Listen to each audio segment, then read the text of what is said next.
சோதனை செலுத்தி தொடர்ந்து கிருபையை மத்தியில் பெருக செய்வோமாக. தொடர்ந்து கிருபையில நாம தக்க வச்சு நிலைத்திருப்போமாக.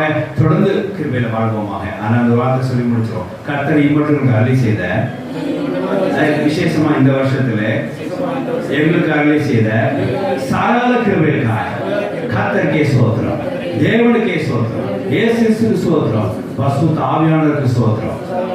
ஆமென், ஹல்லேலூயா. ஆகிய தொடர்ந்து தேவனுக்கு நீ நன்றி செலுத்துறது கிருபையிலே வாழ்ந்திருக்கிற ஒரு வாழ்க்கையா.